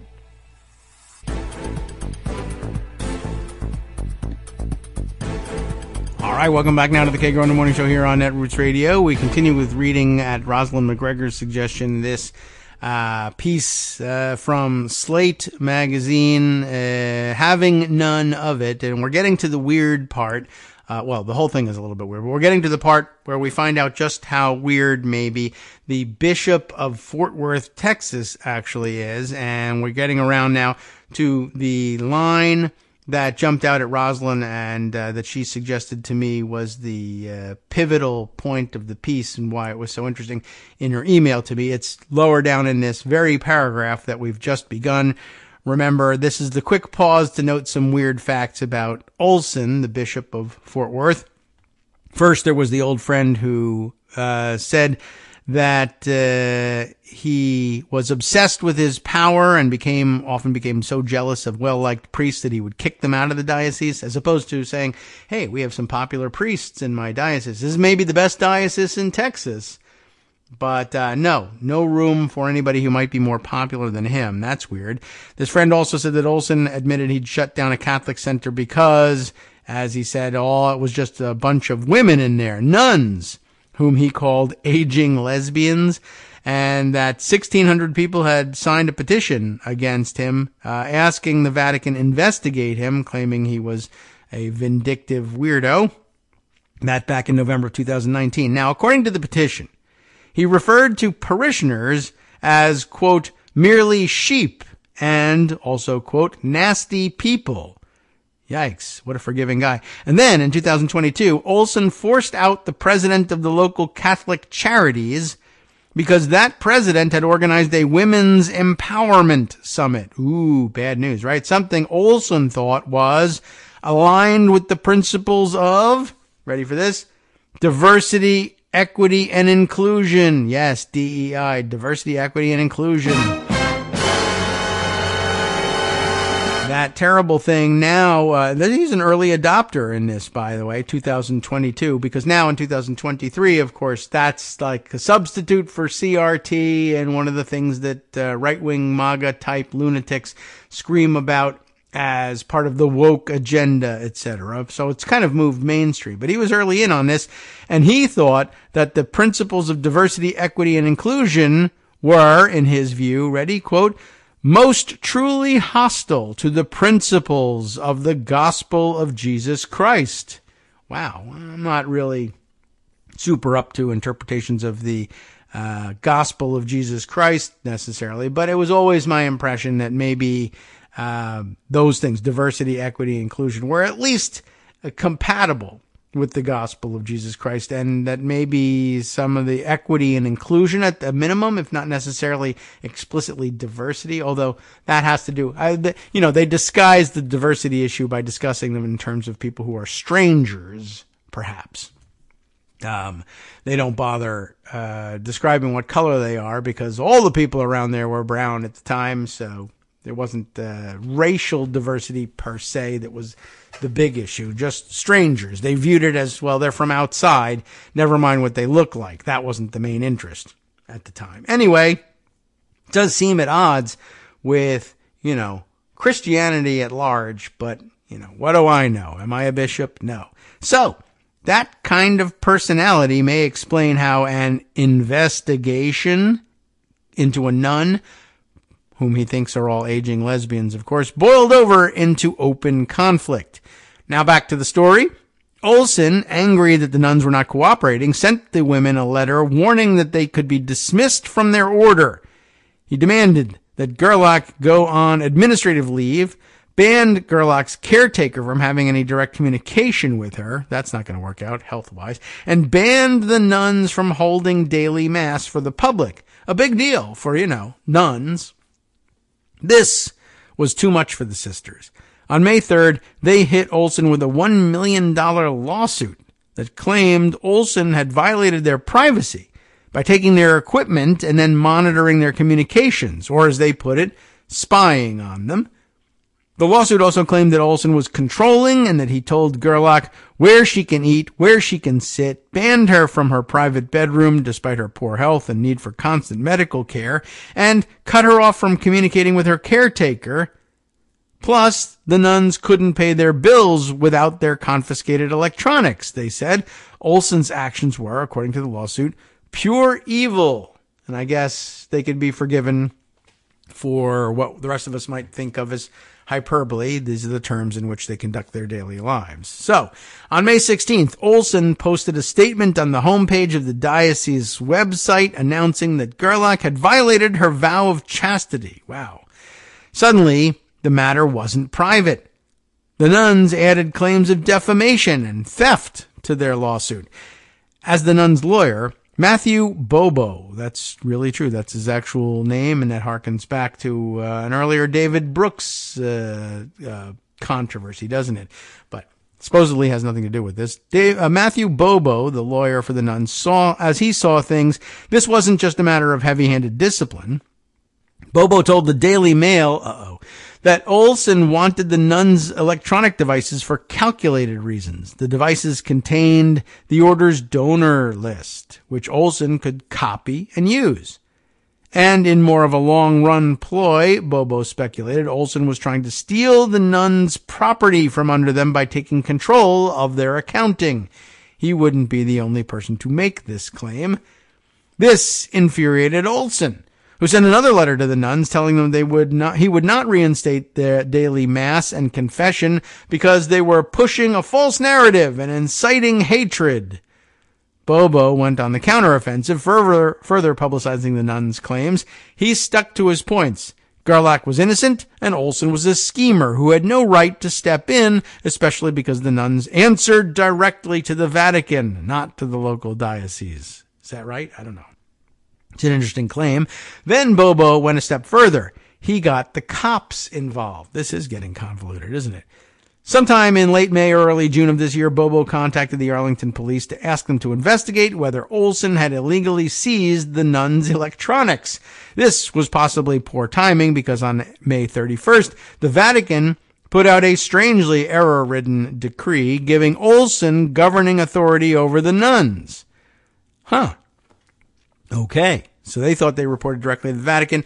Vatican, oddly enough, and in a as it says here, strangely error-ridden decree gave Olson governing authority over the nuns. That doesn't seem consistent with things. Maybe suspicious sounding. That came as a huge blow to the nuns, but by this point they had allies. A lay Catholic group dedicated to supporting them held a prayer service in a public park that was attended by 100 people who showed up in solidarity. Olson, in June, sent the group that had organized the prayer service a notice telling the members were complicit in rebellious disobedience and that the group should send its supporters an email rescinding calls for donations for legal fees for the nuns. I ask that you copy me on the email by which you rescind this invitation, he wrote. Unimpressed, the nuns' support group sent out another email a few days later reminding people where they could donate. Meanwhile, the official church investigation under Olson wrapped. Unsurprisingly, given the tenor of things, Olson declared Gerlach guilty and formally dismissed her from the order. She had 30 days to appeal to the Vatican, which she did, and at this point, Olson may have been winning the internal power battle, but not that of popular opinion. On June 7th, the news of the criminal investigation by the Arlington police into Olson broke. Seemingly in retaliation, the diocese sent the Fort Worth Star-Telegram what it clearly thought was a trump card. Photos allegedly taken in the monastery by a, quote, confidential informant that showed marijuana edibles, a bong, and other drug paraphernalia. That does seem probably a little out of place in a monastery. Maybe it was there, maybe it wasn't. I don't know. But the drugs, according to this confidential informant, were in the craft room. That's where I keep them. No. Anyway, Gerlach, with the help of a layperson, had driven to Colorado multiple times to get the drugs, the informant said. Now, Olson got the cops involved on his side of the squabble. Arlington police released a statement saying that they were looking into the matter. This move backfired disastrously for Olson. Or perhaps it was just the last straw that broke the camel's back.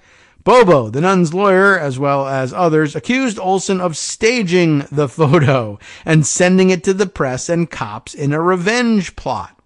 If there was no seed of truth to it, it would be rather amazing. Like, it's probably one of the things, maybe one of the least convincing accusations you could make about a bunch of nuns who never leave the premises of their monastery. But okay. In an effort to set the record straight, Olson put out an awkward, slightly sweaty 8-minute statement on YouTube on June 11th, denying various rumors, including spying on the nuns, trying to steal their land, and planting drugs in the craft room, and laying out his version of events. According to his narrative, Gerlach had some kind of sexual encounter and done illegal drugs and had even crossed state borders to acquire said drugs. And instead of facing the repercussions, she had called upon her sisters and used her image as an ailing, pious woman to garner public sympathy. Usually works. Before attacking Olson in the courts. But more bad press was headed Olson's way. Sounds like he kind of brings trouble on himself.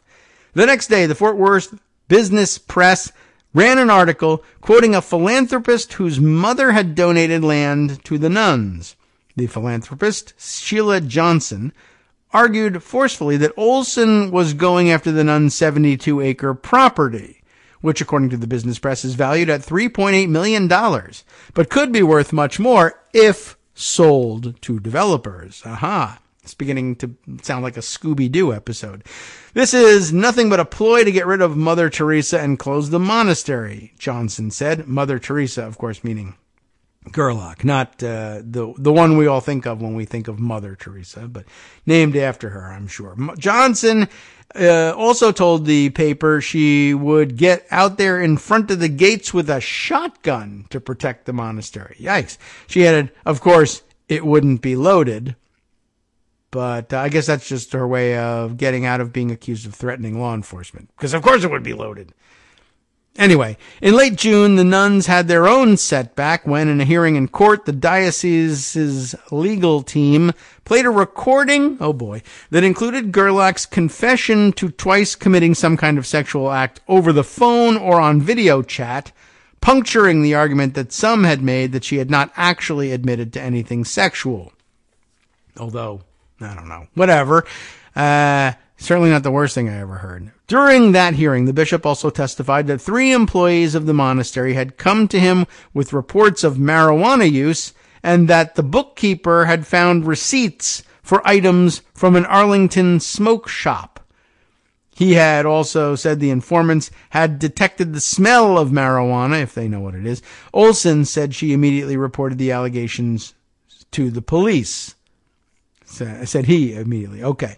By the end of June, the police and the courts finally decided that this was a church matter and bowed out, leaving all the final decisions up to the Vatican, which, well, we'll see how that goes. That's how things remain. But that isn't the end of the story. Last month, hostilities truly exploded. Wow, with a final shot across the bow from the nuns. On August 18th, after several quiet weeks, the Carmelite Order of Arlington, Texas, put out its most dramatic statement yet, banning Olson from the property and refuting his authority. That's not easy to do. We hereby state, in conscience, we no longer recognize the authority of and can have no further relations with the current Bishop of Fort Worth or his officials, and forbid him or any of his officials or representatives to enter our monastery property or to have any contact or relations with the monastery or any of its nuns or novices. No one who abuses us as has the current Bishop of Fort Worth has any right to our cooperation or obedience. Wow. It is a bit of a rebellion. And it's dangerous times to be accused like that and in terms like that by people inside the Catholic Church, which has had its problems, uniquely.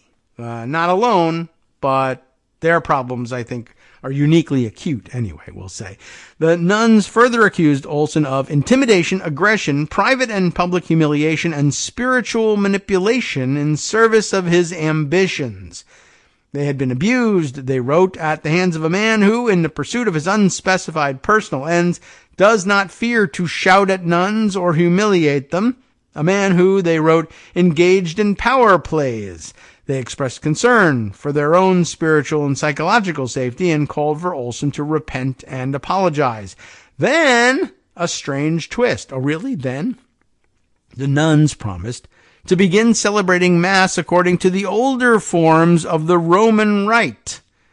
They noted, this decision is not a reaction to the abuse that has been visited upon us, even though we expect that it will occasion even more abuse from the same source. This may seem like a random moment to bring up a dry liturgical matter, but there's more than a slight political edge to that decision. Yeah, I'm beginning to recognize it myself and thinking, Rick Santorum, Opus Dei, etc., right? Let's see if this is where this heads. Olson may be a bully who hates DEI, but he was appointed by the more liberal Pope Francis, and some automatically associate Olson with the Pope's more controversial, red, liberal positions. That's interesting, because the DEI stance is decidedly conservative. No move of Francis's has been more controversial within the church than his crackdown on the Latin Mass, a traditional form of worship that has come to be associated with the political right wing. So usually, ordinarily, the crackdown on the Latin Mass might be welcomed by more liberal Catholics. By taking this stance, essentially declaring that they would return to the Latin Mass, the nuns planted themselves at odds with Olson and the Vatican, and ordinarily at odds, you'd think, with people who would say, drive out of state to obtain marijuana and various paraphernalia. They don't often go together, or at least you wouldn't think so.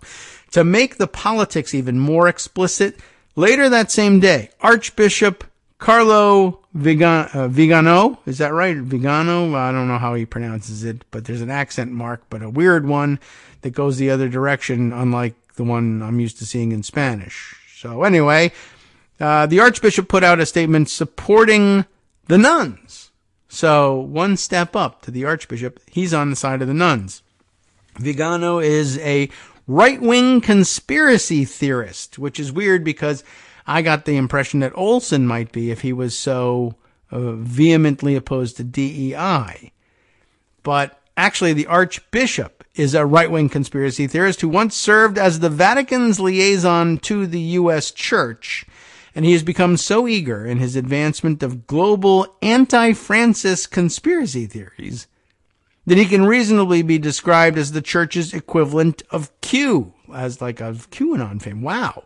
In his statement, Vigano, or you tell me what his name is, described Olson's actions as, quote, part of a subversive plan to usurp disciplinary authority in order to force priests and religious to accept the conciliar indoctrination and apostasy of the Bergoglian Church. Bergoglian, is that right? Bergoglian. Holy mackerel. What? Translation? Thank you. Olson and those like him are using their power on behalf of the power-hungry Pope and his allies. The Bergoglians, I guess? Okay, is that in reference, was it the Pope's surname? I forget what his original name was before he became Pope. Anyway, all of this to spread the blasphemous doctrine of the new church and suppress those good souls, traditionalist priests and nuns who follow the old holy ways. The nuns, he wrote, were an example of heroic resistance against corrupt power. Wow, it's getting to be very difficult to figure out who's who and is there a good guy in any of this? Wow. There's one twist left to the story. It is getting interesting. On August 19th, Olson put out a statement on the diocese website declaring that Gerlach and her fellow nuns may have been automatically excommunicated, a little bit like the way Trump declassifies documents. Automatically, somehow, excommunicated. A very serious occurrence, usually reserved for sins such as abortion and heresy. Two things that happen all the time. Gerlach's public refutation of Olson's authority, he wrote, has hurt me as a friend and as the bishop because of the deep wound this has cut in our unity. He went on in his statement, reading, thus it is with deep sorrow that I must inform the faithful of the Diocese of Fort Worth that Mother Teresa Agnes thereby may have incurred upon herself, some Latin, it does look like Latae, latte, sententiae. Oh my goodness, I have no idea how to pronounce it in Latin, i.e., by her own schismatic actions, excommunication. The Arlington Carmel remains closed to the public, or to public access, until such time as the Arlington Carmel, as they put it, publicly disavows itself of the scandalous and schismatic actions of Mother Teresa Agnes. I stand ready to assist Mother Teresa Agnes on her path of reconciliation and healing. Wow. Nice last line there. Our writer notes, this, perhaps unsurprisingly, did not cow the nuns. On August 26th, they put out one final statement reiterating that they didn't recognize Olson's authority no matter what the Vatican decreed. Every action he has taken with regard to us has proven to be dubious and deceptive, marked by falsehood and an intent to persecute us, they wrote, adding that Olson's actions and falsehoods had been gravely defamatory to the Mother Prioress. For all these reasons, we will face with serenity and firmness any unjust canonical sanctions that the present bishop may inflict, they declared. It is Olson, they wrote, who is first in disobedience to the authority of God. I don't know who to side with in this. This is an interesting story just in terms of the twists and turns throughout and the difficulty in discerning the side of right, if there even is one. And actually, I don't know. I mean, I don't know whether it's hard to make it fit into the usual programming in the show, but it is definitely a very interesting story. I don't know if it has wider repercussions, but I mean, I guess you'd think it has to if it involves the Vatican at this level. But just interesting. To me, it actually harkens back to yesterday's also anomalous readings about the Canadian pirates, or rather, more interesting than the fact that they were Canadian was the ease with which successful pirates back in the day, anyway, were able to move between piracy and legitimacy and respectability. i.e. the story of Peter Easton being able to use his riches to quote-unquote invest in the Duchy of Savoy and buy himself a title of nobility, Marquis of Savoy, and retire to a castle and serve in positions of authority. And that actually, why don't we just to hell with U.S. politics and modernity. And I can read you the story that I mentioned yesterday that Scott sent to us, because it's got a lot of the same themes. And I only bring these things up because I think that there's modern context to all of it. The way that it's actually a continuing story, and American history is replete with examples of people beginning as outlaws and profiting wildly, and then using the profits to, laundering the profits, turning the next generation into quote unquote legitimate citizens, and becoming prominent leaders of the country. The Kennedys, for instance. It's the same thing. It's the aspirational backstory of, The Godfather, I guess, eventually as well, to bring some fiction into it. And there may be some fiction involved in this one too, because it's entirely unclear how much of this is myth, legend, or history.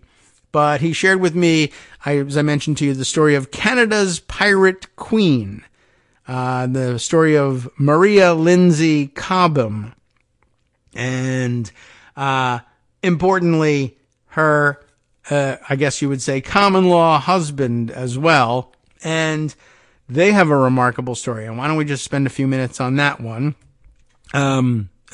Skipping over the preliminaries, she's a pirate, he's a pirate. What's his name? It's in here somewhere, but this is an article chiefly about him.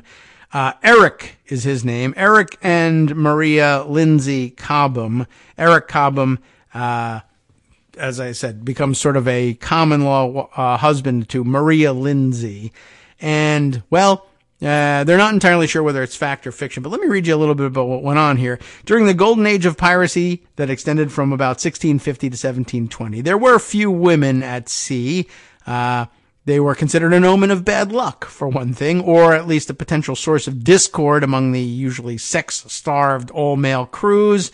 But, this was an exception to the rule. By the time the husband and wife team of Eric and Maria Lindsay Cobham came along, the golden age was over. Anti-piracy laws were more vigorously enforced. The Cobhams settled on a hideout on the isolated west coast of, I was advised that I was pronouncing the territory incorrectly. I had been saying Newfoundland, but I guess it's a little closer to Newfoundland. Get it? A little more emphasis on the A, Newfoundland. But I'm not certain that I'm getting it correctly. But okay.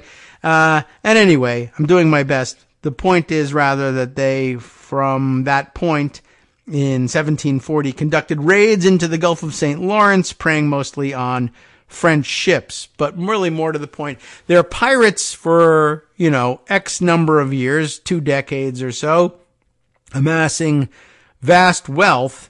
But at the same time, we also need to point out there is some reason to doubt, one, the veracity of their story, or even whether or not they actually existed, which is kind of an interesting twist to the whole thing. But it says that, Maria eventually appears to take her own life at some point, but Eric uses his riches to purchase legitimacy, even serving at some point somewhere as a justice of the peace, essentially. I mean, he moves into respectability to that degree that he becomes a wealthy, respected landowner somewhere, and even a government official, and buries his piratical past, and I guess the locals are all too happy to help him do that. And it isn't until allegedly he makes a deathbed confession of all of his adventures as a pirate that this comes to light, and his kids, who have been brought up in luxury and splendor thanks to his vast wealth, and had been brought up in the belief that their father was, a local legitimate businessman, I guess you could say, are shocked to find this out. And actually, apparently the rumor is that this confession, this deathbed confession, is made to I don't know who, but someone who was apparently sworn to the task of publishing this deathbed confession. And allegedly, they say here, they bought up all copies of the book and destroyed them all. And so it's awfully difficult to corroborate all of this story. Some version of it must have survived at some point, and it became legend. But apparently the kids viewed this as jeopardizing their future as legitimate business people themselves, and were very upset by the whole thing.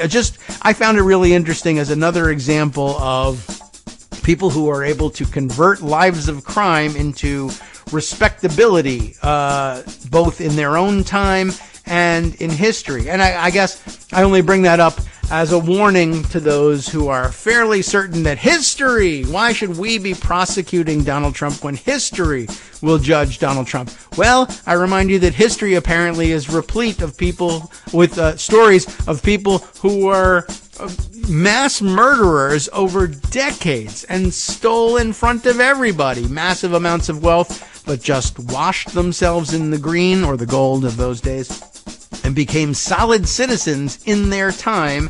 And now we're not really sure whether they were pirates or not, but even if they were, we glorify them as pirates after all. And there's a very weird and different and very real alternative reality in the future wherein Donald Trump is the hero of all of this. And generations may grow up believing that. We should be doing everything we can to make sure that doesn't happen. You have been listening to Kagro in the morning with David Waldman. And by the way, one more plug just to steal the last bit of it. How do we make sure that those pirates don't grow to become legitimized legends? The ones who don't make it to that stage of development are the ones captured, tried, and executed before they can do the PR work involved in developing their legends. Get it? See you tomorrow.